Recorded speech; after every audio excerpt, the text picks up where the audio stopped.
Ladies and gentlemen, welcome back to another episode of the Domestique Hotseat. Thank you very much, everyone that jumped on and has subscribed so far. We hit the 1,000 subscriber mark, which is really cool. We would like to keep this going, though. So, if you can give this a like, remember to chuck a comment in here. And, appreciate all of your support for this. Helps us get awesome guests like today's one. So, in preparation for this interview, I was looking up the word resilience in the dictionary, and the Oxford Dictionary seems to have just replaced any effort at a definition with just a photo of today's interviewee.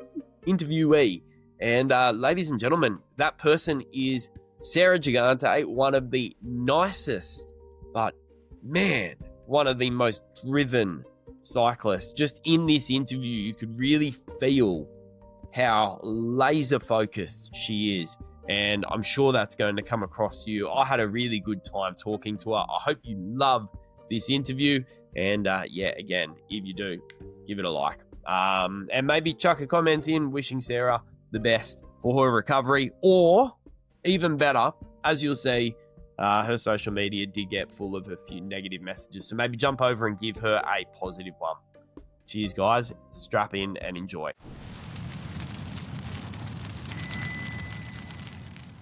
Okay, so let's get started. Sarah, thanks for coming on. How's it going? Yeah, thanks for having me. I'm very excited, especially for the quiz, because I've listened to the other episodes and I know it's quite the leaderboard. I am a little bit nervous. So Sarah, the moment I told her we were doing the quiz, she went and studied all the other... No, you didn't even have to tell me. I was thinking asked me to come on the hot seat, and then I knew from listening, an avid fan. Yeah. So I hope you were joking when you said you're going to make your mum practice for you. I was joking. Okay, good. So for those uninitiated, this is a minute to answer as many questions as possible. Just a bit of a friendly icebreaker at the start. So Sarah, the minute timer is set. Are you ready? Yes, but can you please say the questions really fast, because I watch The Chase a lot of nights as well, and the guy, I swear, he slows down when they're getting close to getting too many questions, and they don't want to give away too much money.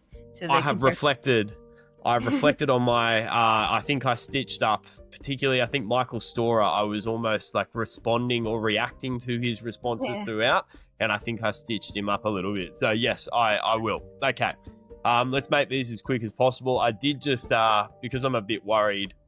I've got a whole bunch of extra quickfire questions here just in case we get into the 20s. So let's go. All right. Number one, favorite pasta? Bolognese. Okay, pizza order. Vegetable. Favorite song?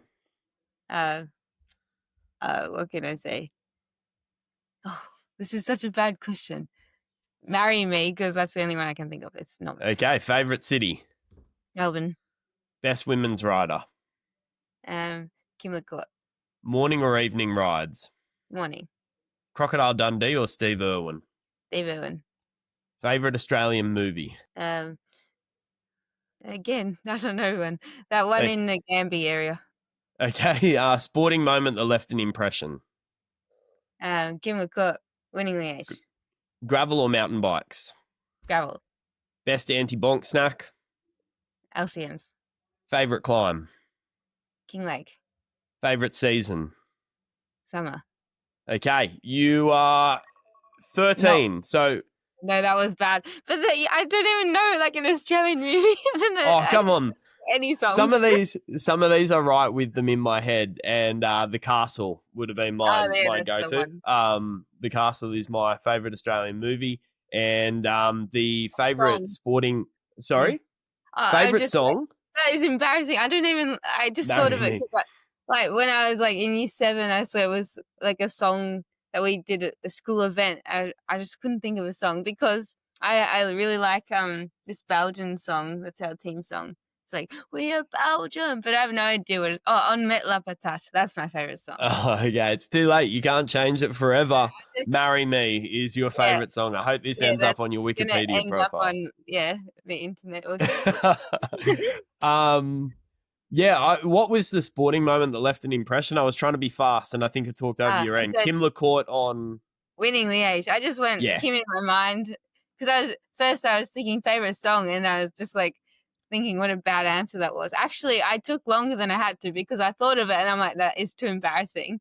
I need to think of any other song, and then I couldn't. And I wanted to win this, so which I am sure I didn't. But I think you have. I think 13 from memory. The best one before that was 12. So I think you might be on top by one. It's not going to last long, but I'll take it because I took way too long with those. Next time I have to say, please no pop culture things. It's amazing. It's amazing that the favorite song is the one that stumps people. And to be honest, off the top of my head, I'm still trying to process what my favorite song would be. Like you would think that you would have it up your sleeve. Well, I just don't know song titles. Like I have another favorite song, but I'll go to my Spotify. I have a playlist called Ergo Songs, but they're basically just all the songs I like. Oh, here, like the Glen. That's another team song. So basically, I like songs that I associate with things. So On Met La Patate was like our team song from the tour last year, and then the Glen was, I think, at the Tour of Britain, the girls there made it the team song. So then we came to the Giro right after, and it was our team song suddenly. And yeah, and then the rest of the songs are just like fast-paced pop, basically, because I use them during efforts. Plus some random French. This playlist has been going since like, I don't know when I started intervals, say under 19s. So I was doing French at year 12. So I just added a bunch of random French songs to like pretend to myself that I was studying when I was actually just riding my bike. So also half the playlist is French. So I honestly don't know any of the titles. That's my excuse. Parlez-vous français? Not Marry Me. Can you just just that whole thing? it's podcasting is a forever medium, so this will be you'll be 80 years old and your grandkids will be asking you why Marry Me is your favorite song. Hey, so Sarah, one thing that I did want to get out of the way early, because it is relatively breaking, and you did come out a little bit on this when it first came. UCI seems to have backtracked on this handlebar rule, and I wanted to get your reaction to that. Have you seen any of these rule revisions? I did see it really briefly, but I haven't been on my phone much in about 10 days, because I only finished. I still am not going on like completely free because I've been avoiding spoilers for Worlds. I only finished the men's road race this morning, but I still need to catch up on under 19 men's road race and under 23 men's road race. So I'm like going through, anytime I pick up my phone, I have like go through my eyes almost shut. Like I did come back. I wasn't risking it for the elite women's road race. Waiting till that replay was watchable. So yeah, I completely just like didn't use my phone for only a couple of days, but I came back and I had like a billion messages. Sarah, yeah, like reply to this, reply to that. Oh, yeah. Which they were nice things. It was like, which Oakleys do you want for next year? And I'm like, I look ungrateful. I haven't been replying to people. But yeah, I made it through without any spoilers. But yeah, because I have been off my phone, the rule thing I did see, but very briefly. And it looked like a compromise, like it was still a rule coming in. Yeah, I think the internal width. Sorry. I think the internal width has changed to be narrower, was the problematic one. Yeah, but the external width, and I think the one in the drops is still the same. So the width of the drops is the same, and the width of the external, which I'm assuming is like a max external. I didn't really ever pay much attention to the external width. But I think the internal width has changed, so you can get the narrow handlebars. It's good that they did take into consideration all the uproar, but yeah, you can. I don't think that making our handlebars wider than they are now is going to reduce crashes or the severity of crashes. Actually, being able to reach your bars easily and comfortably seems more safe to me rather than less. And of course, different riders have very different size shoulders and different length arms. Like I'm not the smallest out there, but even just comparing my shoulders to like a big guy, Yeah, Mm. it's weird that they have such a blanket rule, whereas with time trial positions, if you're over a certain number of centimeters tall, then you have different rules, which makes sense as well. So yeah, it's kind of like the bike weight thing as well, like different size.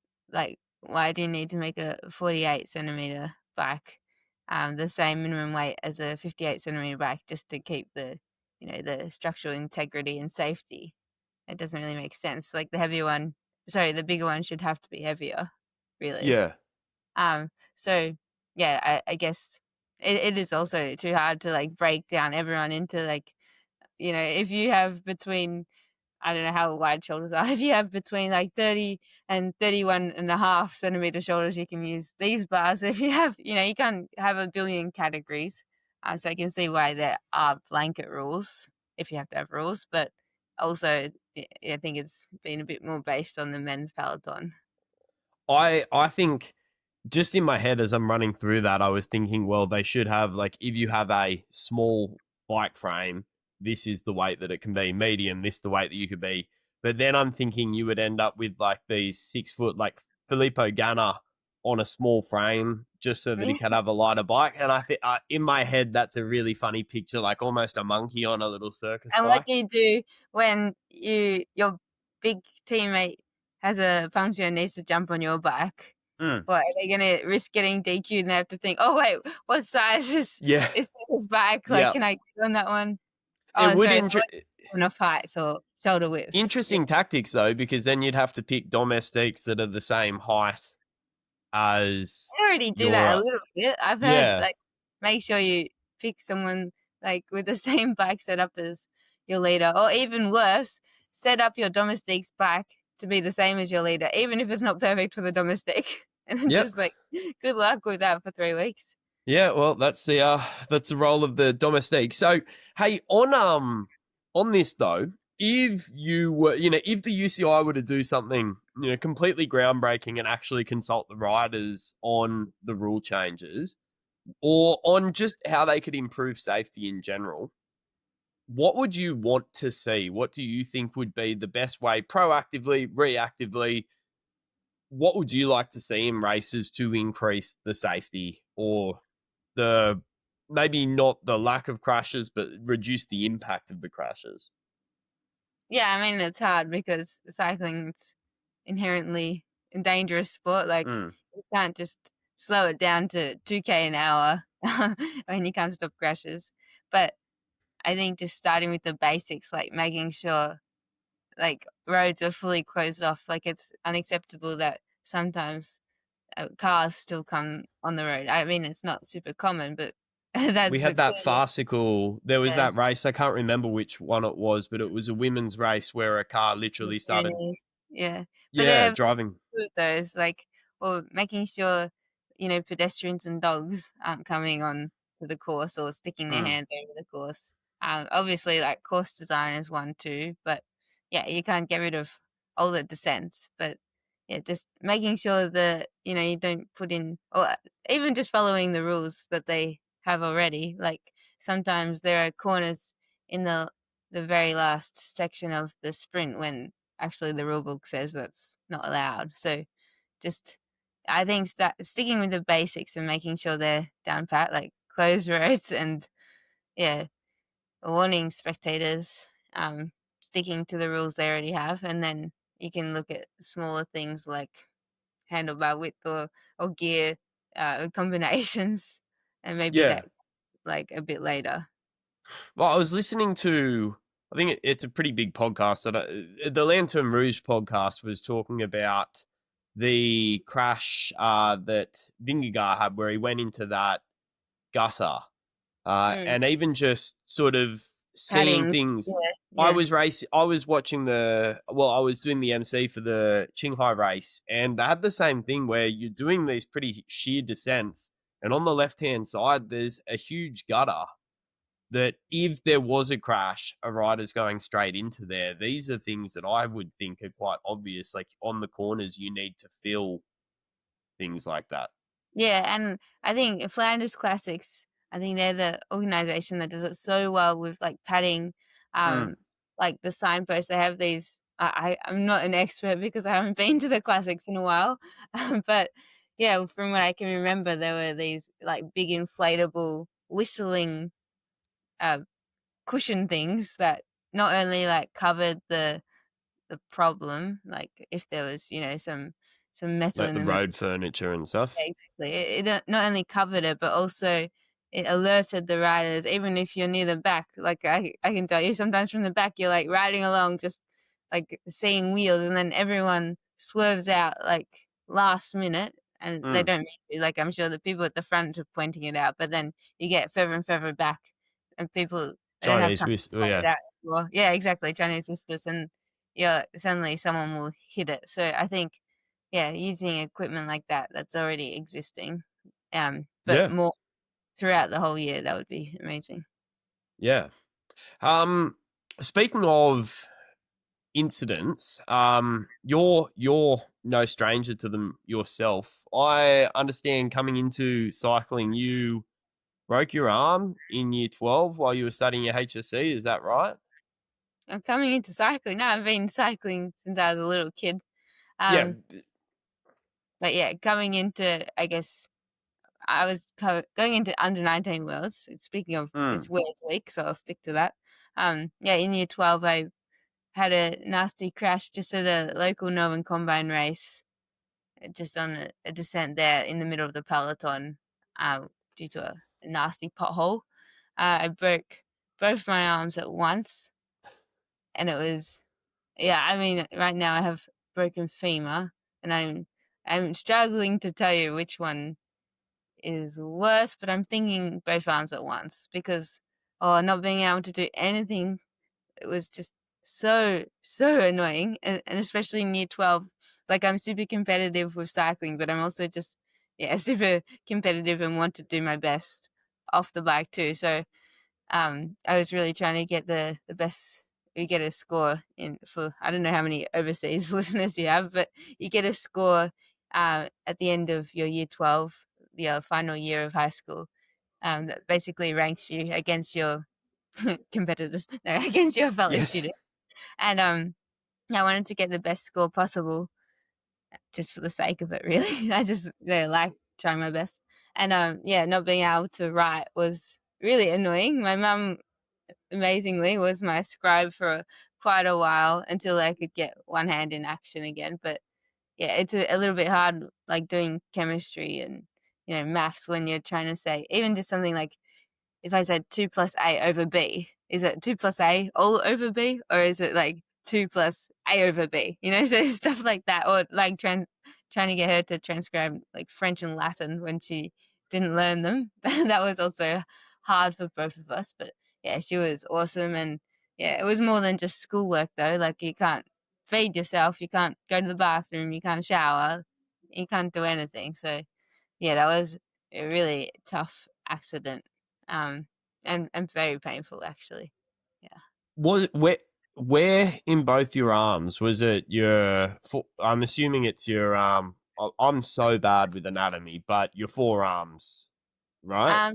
No, it was so my right wrist, Okay. radius, and then my left olecranon in my elbow, and also it was just such a heavy impact that shattered. Sorry, the olecranon shattered, and then it broke the humerus from the impact. I think I also did some somersaulting, so it was quite a nasty crash. But yeah, I broke both arms. The right side, luckily, with my wrist, that got back after a few weeks. I could start to do stuff for myself Yep. again. But the elbow took so long.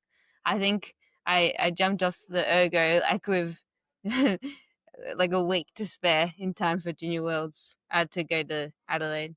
So yeah, I was glad that I still got to go, and yeah, I think that's yeah my first real major setback, and kind of set me up well. I wouldn't ever have chosen to go through it, and I'm not glad I did. It was horrible, but it did like set me up well for learning how to deal with setbacks and just always maintaining the goal. I think that sometimes the goal has to change. Like for me now, obviously I was super pumped for Worlds in Rwanda, and that was the goal. But now that's not the goal. But I think just knowing that it's always important to have something you're working towards, and yeah, you can be disappointed when you have to change it.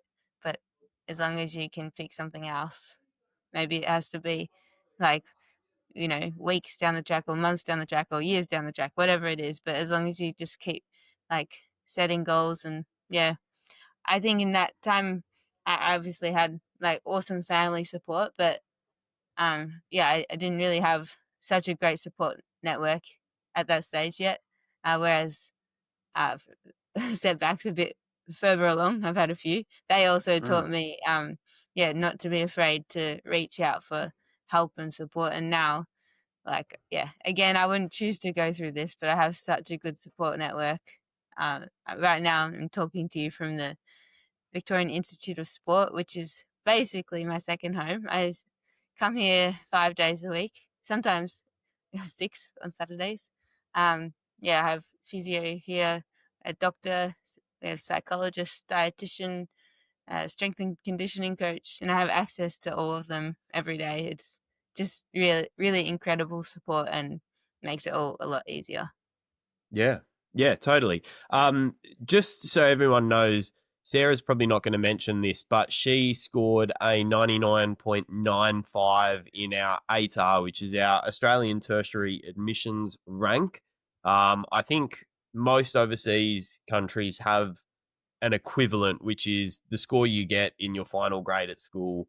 So what Sarah scored with a 99.95 is a perfect score. You can't get an ATAR higher than that, which means that she could have studied anything.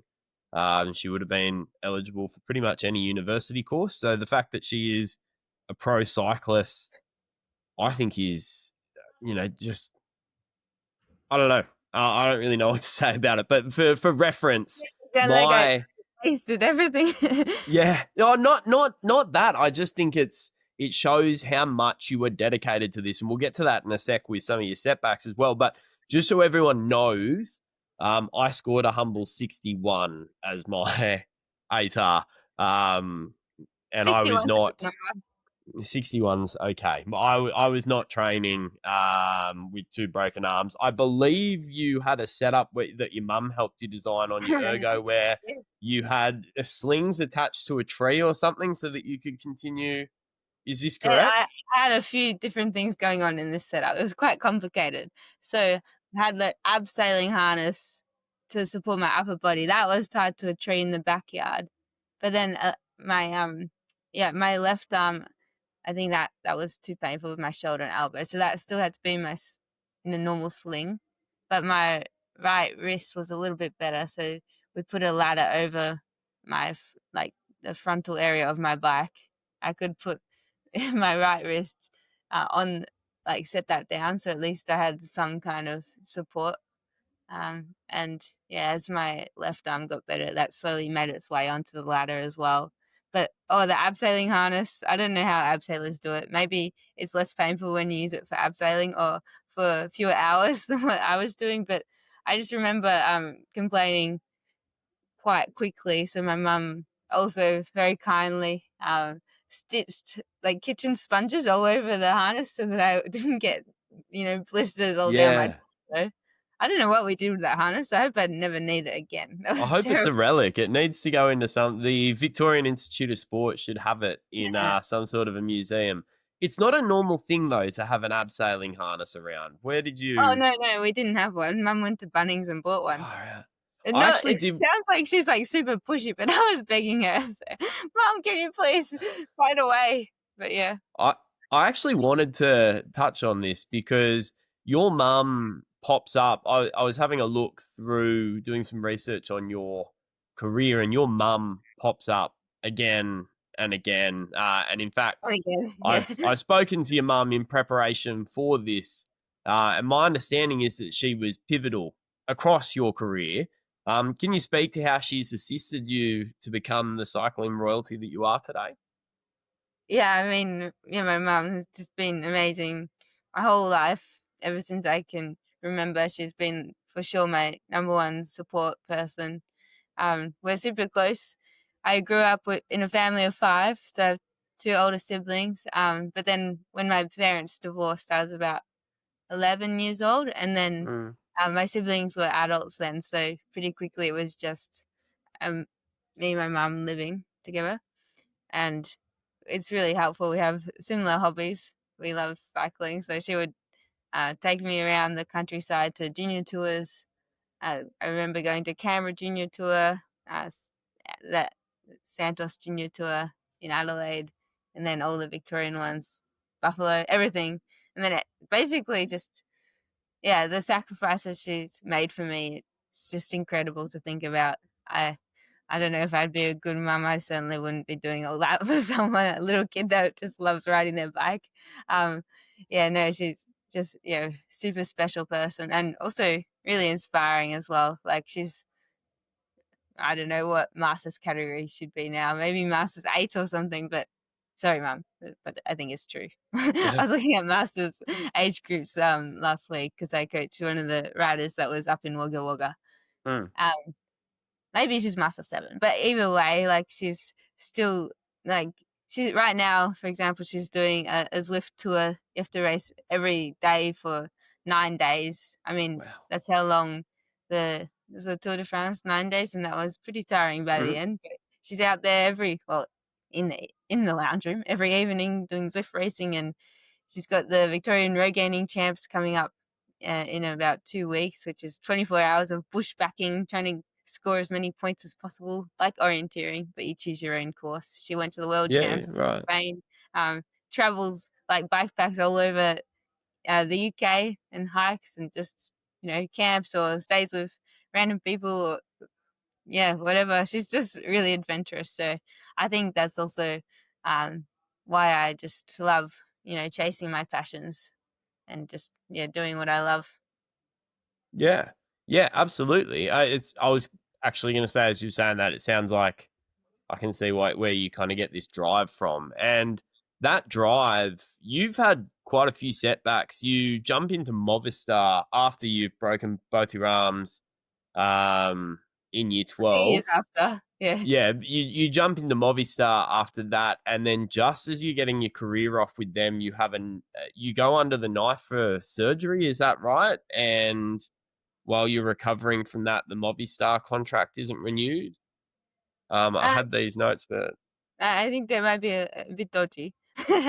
as I was joining Movistar, I had this awful 6 months. So I just signed my contract like around the time of the Olympics, and then just like a couple of days after the Olympics, then I had to have 6 months off due to like inflammation in and around my heart. So that was a really bad start with a new team. They were really good about it, but it's not how you want to start.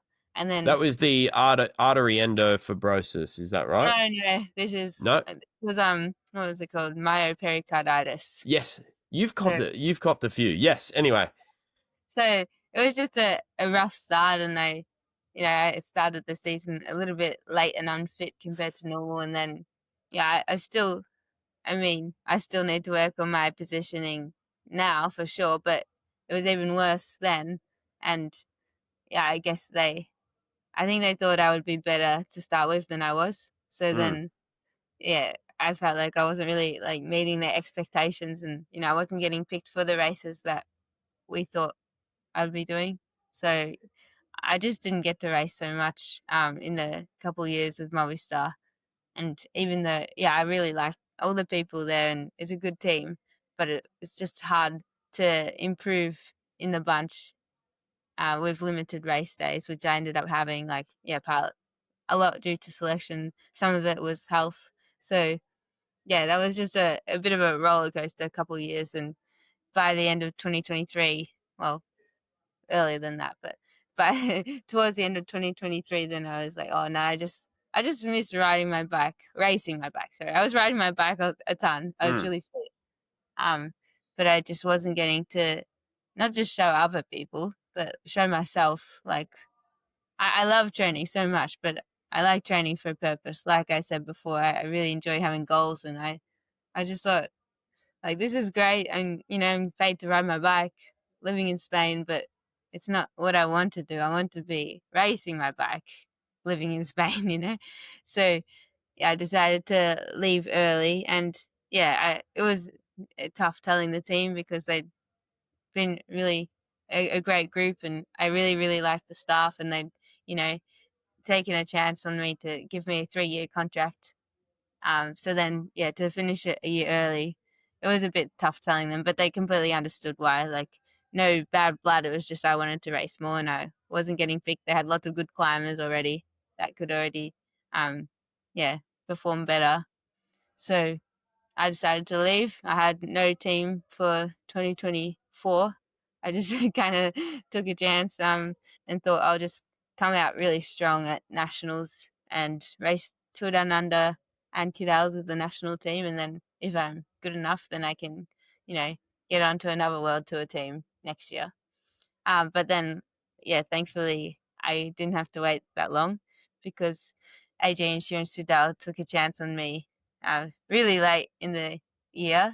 Like, I don't think they were planning on signing more people, but, I was really, I'd heard great things from Anya Lau, who's there now, a fellow Aussie. And, of course, I was my agent was doing it for me. Thanks, James. Yeah. But reaching out to all the teams, just asking for a ride. And, they were the ones that took a chance, said yes. And, I've been super happy with them ever since. So, what were you saying? Iliac artery endofibrosis? That was last year. So after, That was right after you signed with AG, was it not? Like, pretty much. So right after I signed with AG was a good start, unlike with Movistar where I started off the bike. This time I started and we won the Tour Down Under with some really amazing teamwork. I had a good season, my best so far. Like, not amazing season, but I was really happy with it, winning Tour Down Under and then racing my first Grand Tours. I did the Vuelta and the Tour de France. Justine winning a stage of the tour was super special, and then I came 7th overall. I went to my first Elite World Champs, so it was a good season, but then just the pain I was getting in my leg was just getting worse and worse. When I came back to Australia, it got to the point I couldn't even do recovery rides without like stopping and like, I'd try and like massage my leg. It was just excruciating pain. I didn't know what was wrong. I was coming to the VIS then all the time as well, every day, trying to the physio was trying to sort me out, but we just couldn't work out what the problem was. And it turns out I had iliac artery endofibrosis. Basically, the artery going to my right leg had become really kinked and scarred, and basically no blood was getting to my right leg, which was particularly problematic when I was exercising and needed the blood. And it was also, on top of being kinked and scarred, I think it was so freaked out that that's not the medical term, but it was going into spasm as well when I did try and exercise. It takes like, a long, long time for this to form. So I had, symptoms for a couple of years. I just ignored them. I Probably actually, from the abseiling harness. yeah, maybe cut off the blood supply, started it. But I actually booked an appointment back in 2022 because I had this weird leg aching. And then I got busy and I cancelled it. It was an appointment to check for this weird condition. I thought, I just went, Surely not. Googled myself, and I thought, oh, that seems really similar to what I have. But then I just like went overseas again and just didn't bother about it. Tried not to think about it. It was going all right. And it turns out I did have it that whole time, but it got so bad to the point where, even though I like to think I'm quite tough, I could not push through the pain anymore. It was just horrible. So, I had to get surgery. Well, as soon as I knew what I had, I wanted the surgery. It's not like I was trying to push through a condition that can't be solved by anything but surgery. It was just I didn't know I had it. So, got the surgery in December last year, but it's quite a big surgery. I've had a few surgeries for broken bones, but this was much worse, more risky, long rehab time. So I think it was not till the last weekend in May that I was able to race again.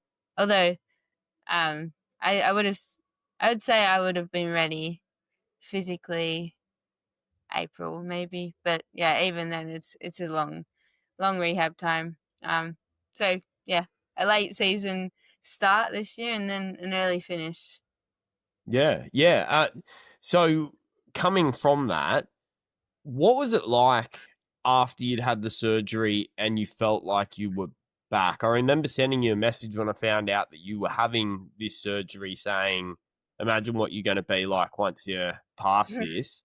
Does Yeah. it feel like you've taken some sort of performance enhancing drug in that right leg? Like, are you feeling a difference for the Well, I better? don't feel guilty, so no, because I don't know how Yeah, people okay, yeah. be able to sleep. Yes.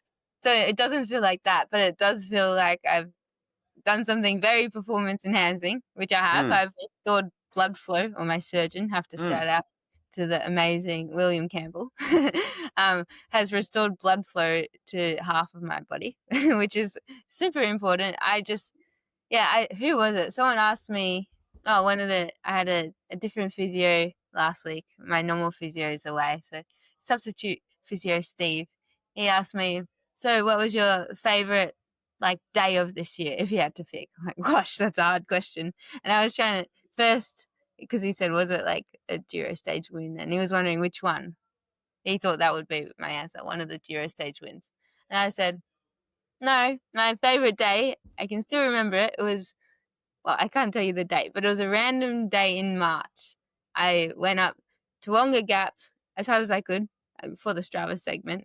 And I think I was like, I don't know, 2 watts off my best ever 20-minute power. And I beat my QOM by, like a minute and a half from just Wow. before I won the Tour Down Under, raced up to a break going for the same Strava QOM. So anyway, lots of people have raced up this segment and also to be so close to my 20-minute power. It was just, I mean, I am a bit Strava obsessed, but it wasn't about Strava and it wasn't even about my power. It was just about being like, wow, like it's that surgery worked. I think I just don't like uncertainty and, broken bones heal or, yeah, things go wrong and, if you can just, even if you don't know exactly when they'll be better, like that they'll get better. But with the iliac artery endofibrosis, you do hear some, bad stories about riders that just aren't ever the same again. You have to retire. But yeah, the thought of retiring was horrible, but then the thought of not being able to ride my bike for fun really fast or even slowly for fun, that really scared me because it's my job, but it's also for sure my number one hobby. And like, I just couldn't imagine what it would be like if it didn't work, if the surgery didn't work and I, couldn't go on tour de burbs anymore, or even commuting. I'm so lucky. I live 5 kilometers from the VIS, and just that Mm. commute at like 100 watts was just so painful. And it just, like, the thought of a life without cycling or with only very painful cycling really scared me. So I think that day in March when I could go like super hard, it didn't hurt apart from the way it's meant to hurt. And my performance with like, it was literally like 1 week after I'd had the all clear to go full gas. So basically no training, just some random endurance riding after 7 weeks, no riding at all. And then just to already be doing better numbers than I did the whole of the year before. It was, yeah, really special just to think, oh, it worked. So just getting rid of that feeling of uncertainty, that was so special. Yeah, totally. And how many weeks after that was the Giro Italia Donne? I think Mustn't have the been. Giro was quite a while after. So I went over, I did Norway at the end of May, a couple of Yep. weeks later Swiss, and then a couple of weeks later Giro, and then like 1.5 weeks later the Tour. And that was my season. Short but sweet. Well, were you expecting to do as well in the Giro Italia as you ended up? You know, it was sort of the first major test at a Grand Tour. Were you Yeah, expecting no, to not come at out? all. Oh Yep. no, no. I would have been shocked and bitten your arm off if you told me I'd do what I did. So the 2 stage wins, third overall, and QOM jersey. I think just one of those already would have been like, what? No way could I do that. So to have all of that, it was. Of course, it's annoying to look back and think about that stupid crosswind, not crosswind stage where I lost a couple Mm. minutes, or even the time trial, I lost a minute. But yeah, I would have been so happy with just one of those results. Really, my goal was just to come back, like the goal for this year, come back racing just race, be able to say the surgery worked well and I'm racing again. So yeah, to have that was all pretty crazy. I think, for sure my best results ever, especially in Europe. Was there a moment that you came back? I've never felt what it's like to be competitive in a race like that, so I can't imagine what it's like. But was there a moment when you were in that Giro Italia and you thought, I'm actually feeling way better than I thought I was going to, Yeah, I might. I can tell you exactly when the start of the climb and the end of stage 4. So the first hilltop finish, I think the climb was like, say, 35 minutes long, and I came into the climb. I tried not to be last, but I was pretty far back, and Movistar was drilling it on the front. So already just being a bit far back, the gaps had really opened in front of me. And I just like zipped around everyone and just like went up to the front where Movistar was just going full gas for Marlon. I was like, okay, I'm here. And then Marlon went herself after I think Liana did a really awesome pull. And then Marlon went. And I had strict instructions from my team. I was not allowed to go until right near the top. But when Marlon went, I was allowed to follow. So I followed her, and I looked behind. I'm like, oh my gosh! I think it was just like me and Marlon at that point, and I was like, not, it wasn't easy, but I was like, what? What? It's just us, and she's going, and I can keep up, and it's fine. Like, yeah, I think if I was allowed, I would have just gone then. I felt so good. So that was for sure a big confidence boost. Yeah, so then we come into the Tour de France. I had a chat to Kim Lacourt, and she said she knew you were really looking forward to the Col de Madeleine. And that was sort of, I think, the stage where Kim put her hand up and said, I'll work for Sarah from this point. And you have a fantastic Tour de France, 6th overall, 1 spot above the 7th the year before. Again, would you have taken 6th with open arms? I know you ended the Tour de France a little bit disappointed with the result in the end, but at the start of the tour, if someone said you'll come 6th place in a Tour de France, how would you have felt about that? Yeah, so I ended super disappointed, mainly because I'd come into the last stage second. I think dropping on the last stage, that's hard. And also, I don't know, feeling like I was the one that let the team down. I mean, I tried my best, but, like we'd had such awesome team results all week, and then it was, down to me on the last stage, and then I lost for the team. So that was tough. So I definitely wouldn't have taken 6th place with open arms if you asked me on the afternoon of stage 8. But before the race, I wouldn't have been like, oh, yes, please, like I'll take 6th. But I would have been like, yeah, it's all right. Like I wouldn't like be really disappointed. There were some really great riders in the Tour, even more than in the Giro. But yeah, no, I would. Yeah, I think I would have expected to do worse than 6th, but I wouldn't like jump at it either. Like I always like dreaming big. Yeah.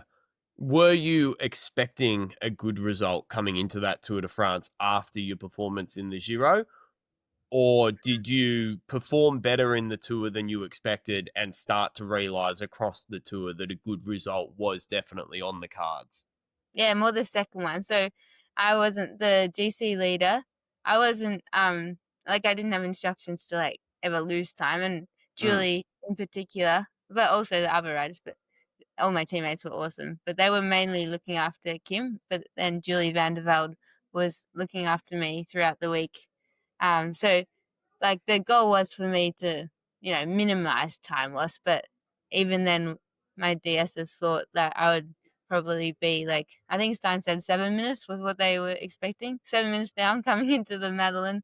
So I was more just depending on how Kim was feeling and how she ended up, because of course if she could like do super well on GC, and she was doing super well, then I would domestique for her. But otherwise I was more in a free roll and then going for the stage on Madeleine's day. So yeah, I wasn't like, I was hoping to do well on that day, but I wasn't hoping to do well.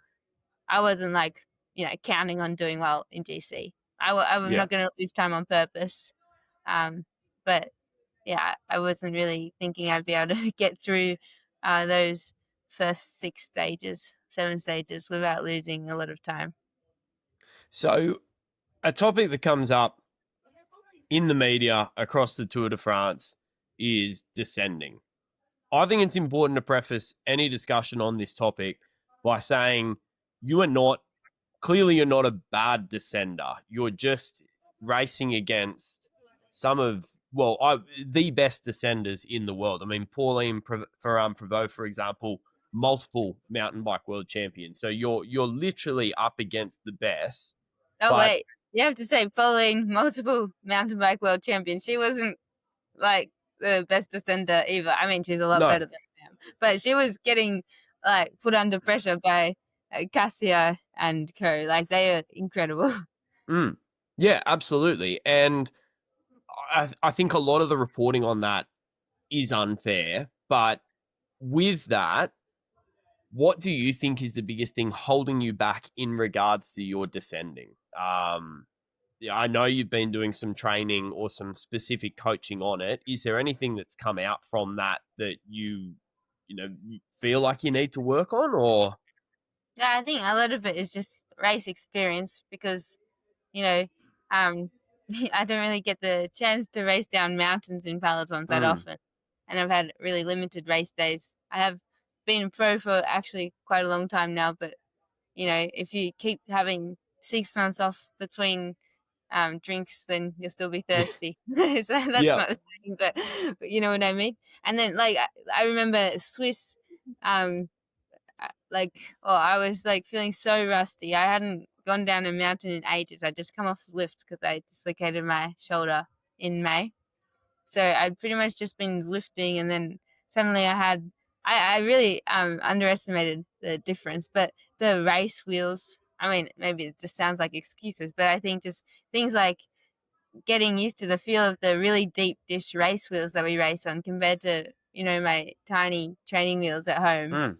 That was a really weird feeling. Like, I felt like, oh, do I have a puncture? Like, it's tubeless versus clincher and all differences like that. And also, just not, speaking of handlebar sizes, like just bike setup and like not being able to reach my brakes properly in the drop. So I think that's something we adjusted after Swiss and before the Giro, and I already felt like that made a huge difference. Of course, I still have to then get used to riding in my drops because for years I just haven't been able to reach the drops that comfortably, so I just end up going in my hoods because then I can actually brake. Is that because of the artery? No, it's not to do with arteries. It's just the brakes are far away and I have little hands. And in the drops, it's just harder to reach the levers. So just little things like that. Just getting used to the equipment that you use on race day. Trying to, I mean, I don't have the race wheels at home, but trying to make your training bike as close to as possible as your race bike. Things like that. And then, the main one is just practicing racing in a peloton, which you can only do in races. It's just, I think all the media frenzy came because my climbing is already super good. Not to be, that doesn't sound very modest, but, just you don't need to be. My climbing and my descending, there's a big gap, but it's not necessarily just because I'm like the worst descender in the world and that I'm slower than your grandma, which people love to tell me. It's not because I'm that bad. Like, I am, tons of room for improvement, but it's mainly the gap that is so noticeable. So if I was just less good at climbing, then it would be okay. Like I wouldn't, be on every commentator's lips about my descending, but it's just really noticeable. But part of that is it's nice. It's because I'm good at something else, So I hope that I can just keep improving my descending. And I mean, maybe it's easier to improve your descending to be average than to improve your climbing to be super good. I don't know. I hope so. So anyway, I just keep trying my best, and if someone told me that all I have to do to win a Tour de France is get better at descending, I would take that. 9 times out of 10. That's not a terrible problem to have. So yeah, look, I mean, one of the things that comes out of it though is a lot of, like, I guess, online abuse over your abilities in that Tour de France. Is that something that you'd ever experienced before? Sort of the spotlight on something? And Yeah, no, I don't know if I got like necessarily online abuse, but like the people that felt the need to message me like personally, like, privately, or comment on my own post, like if I went looking for hate, then I'm gonna find it. But like, do you really have to message me personally? Like, it's a bit yeah, wow. like comment on, even I did a post just updating the world, saying how to broken femur, and I got some really nasty comments. I'm like, guys, I just broke my femur. Can you just chill off? Like, chill out. You don't need to write mean things on my post. So yeah, I think that's just a bit sad on their side of things, because I don't know what headspace you have to be in to do, like, it's not like they're murdering someone, but it's a weird thing to do, really. So I think that's how I look at it now. It's like, okay, rather be me than you, if that's your hobby, commenting on someone's post where they just broke their femur. So yeah, whatever. What was the question? Is it new? Yes, yeah, it's completely new to me. I think the coverage women's cycling is getting is so amazing and just growing and growing. But of course, that means that you get some of the downsides that come with more publicity. So yeah, I'll take it for the team. If it means women's cycling's getting bigger and better, then it's so worth it. Yeah, it is. It is strangely negative, but I guess it is in part, I think, to do with the fact that women's cycling is, and you're definitely not wrong, the growth in women's cycling is fantastic and really exciting to see. But like, I put up a post on my own social media about how good women's cycling is getting, and some of the stuff that comes out is very misogynistic. Did you get a lot of that coming your way? Is that sort of where you feel like it was driven from, or do you think it was? I think part of it is that they think they could all do a better job than I could. But I would just love for them to have to follow Cassia down the Juplin descent. Like, oh, I would love nothing more than that. But anyway, no, well, actually, I would love something more, because I don't just care about the trolls. I would love to be able to follow Cassia myself. That would be love. And then if I can't do that, then I'd love to put some of these randoms on her back. I don't think I got any women messaging me, now that you say that. Yeah. You can't always tell if they're a man or a woman, but out of the ones I noticed, not that I was like tallying it up, but they all did seem to be males. No offense. Most men are really nice. No, it's a genuine, like, it is a genuine issue. It seems to be that whenever it comes to women's sport, men have a way of making it about them. And so, yeah, I don't think you're attacking me in doing that. I think it's something that, as men, like, we need a reckoning in that, because you're right. I would put my house on the fact that the vast majority of the negative comments you receive were men, because I've put stuff up on my own social media about women's cycling, and all of the criticism is driven from men. If you don't like it, jog on, I guess. Like, I find it funny too, like the need to message you and be offensive. It's bizarre, but yeah, like you said, not a single one of them, I think, would be able to follow you up a climb, and not a single one of them. In fact, I would put my money on the fact that downhill, I don't think they'd be able to follow you. No, because again, they're comparing you, like, when people say you're a bad descender, you're not. They're comparing you against literally the elite. Like, it's not a fair comparison. So anyway, I could go on, but let's jump to Justine Gakir, because good old Justine. Those scenes of her chasing you down those descents, barking like a terrier, I think really made me think this AG team is a place to be. Yeah, no, the whole team is incredible. Like, obviously with Justine, that went a little bit viral, which was pretty cool. Yeah. Really just a super domestique, like, the whole week, really. Yeah, I just love Justine, and she's a real character, super nice as well. But yeah, like every single rider, not just the ones at the tour, every single rider puts in everything they have towards the team goals. And of course, sometimes we're waiting for rider A, sometimes for rider B, but kind of like what goes around comes around. And, like the team vibe is just so good because we're also willing to give everything for each other. And I really, really love the team. And the staff are all amazing as well. Like, it really just feels like a big family, but competitive one, as in we're competitive with other people. We're like in the team, you don't feel the competition. That's super good.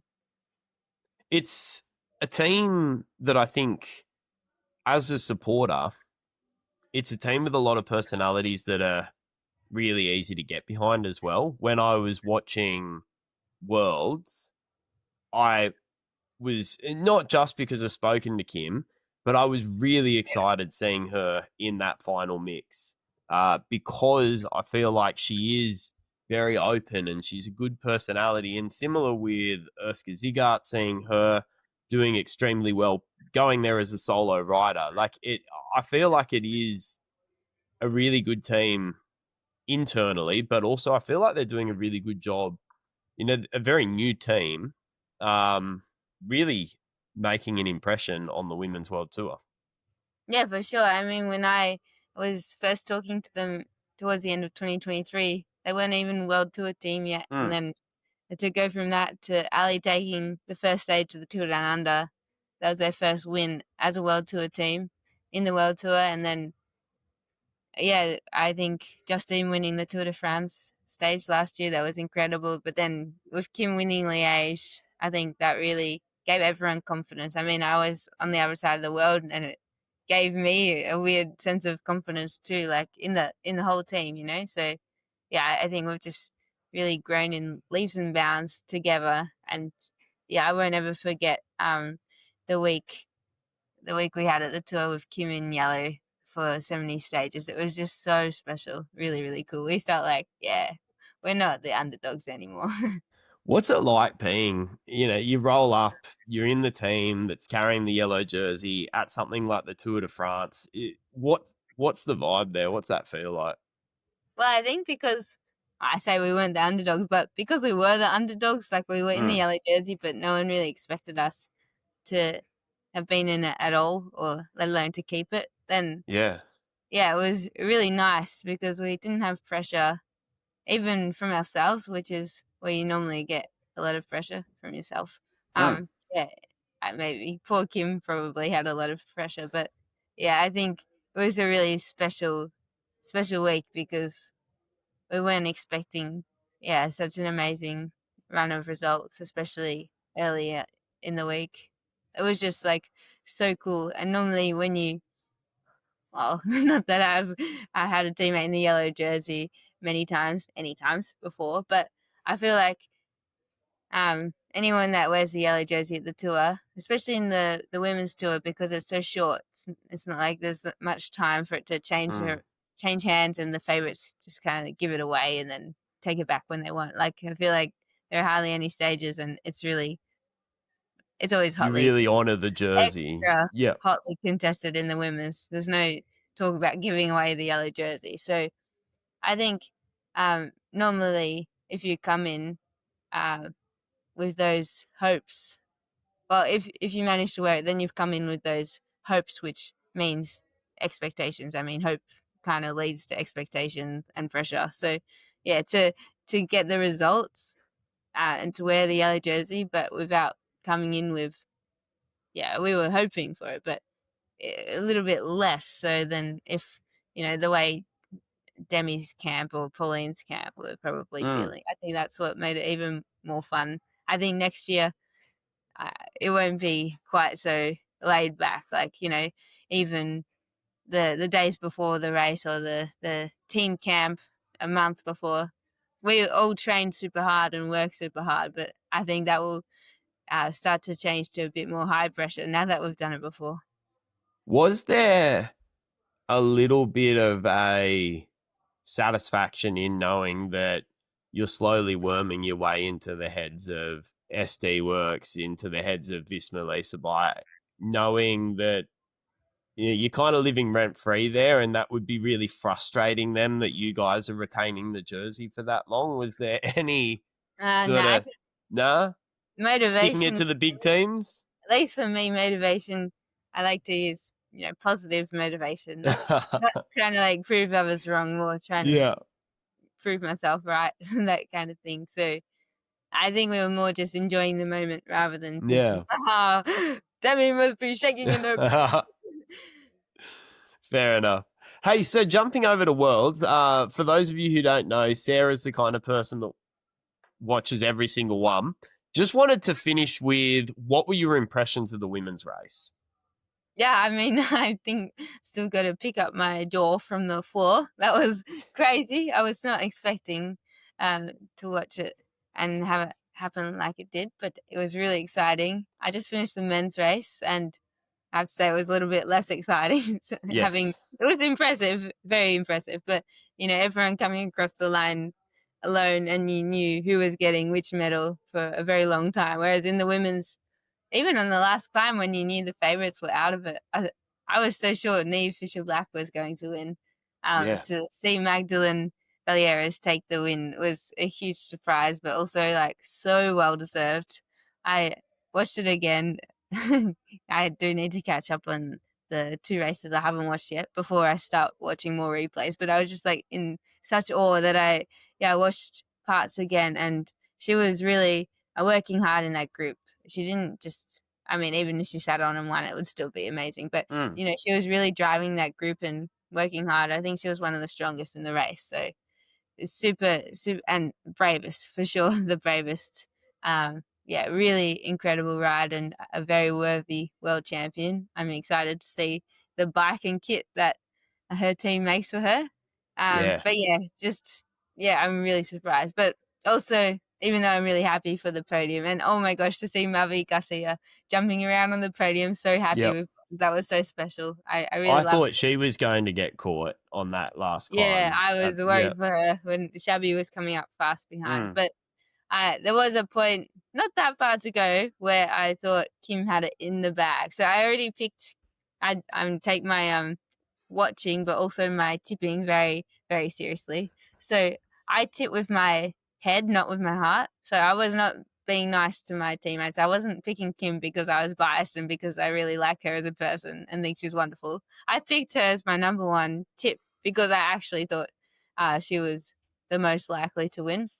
And then that confidence just grew so much when she jumped with Marlon and Shabby in that little bridging group. I was like, oh my gosh, Kim can't lose now. At that point, I really thought that it was hers. I think she was just, so outnumbered and everything had to go her way. And of course, you need to have the perfect legs as well. So when she couldn't quite follow Shabby, that was like the crunch time. So a little bit of me was disappointed, not just for my tipping, but mainly because it would have been so cool to see Kim take the win. Just would have been amazing. But her year has already been so incredible, and I'm sure seeing the Montreal course come out, I'm sure that she'll be back hungry next year as well. And anyway, in the meantime, her jersey's close enough, eh? Everyone likes to tell her that. So enjoy the jersey for the year. We'll finish on one question just in regards to the men's race. A lot of talk about Tadej Pogačar and the way that he went away. I want to know, as someone that's watched every single race or will watch every single race at the World, someone that scored a 99.95 ATAR, probably the smartest person I'm going to talk to in a while. If you were the strategist at a rival team, how would you take him down? Yeah, well, you asked me, how do you beat Pogačar or Wiebes? And I tried to think of a good answer, and then in the end, I just decided, okay, if you're a man, become a sprinter, and if you're a woman, become a climber. I'm sorry, but no simple answer. I mean, you can try and send a really dangerous breakaway up the road ahead of him, but he'll just jump on it, and it doesn't matter if he doesn't have teammates. He didn't need them anyway. No. It's the same with trying to beat Wiebes. Just don't try. Become a climber. Yeah, well, Unfortunately, you picked the right career avenue then. Hey, how's the recovery going quickly, and what's 2026 looking like for you? Yeah, I mean, I'll certainly be back racing in 2026. I'm not going to be that slow, but I don't know when it will be. So, yeah, initially I was thinking Tour of Bright, but I think I was quite optimistic. maybe I'll be riding by then outside, hopefully. I don't know. For now, I'm just looking forward to getting in, even if I can just, jump on Zwift and ride hard. That would be nice. Yeah. Or ride much at all. I have done a little bit of swimming. It's an upgrade from the hand crank, but yeah, I have to say indoor cycling will be much nicer than just swimming. And outdoor cycling will be much nicer than indoor cycling. And racing, yes, I cannot wait, but I will have to wait. That's all I can say because I don't know how long it will be. Hopefully, I have an appointment tomorrow with the doctor, and she's gonna show me how my week 7 X-rays went. So hopefully, there's nice bone callus forming. But yeah, I think with it being a big bone in the lower body, I've heard. Well, they've told me not to expect the X-rays to look perfect just yet. I have to be patient.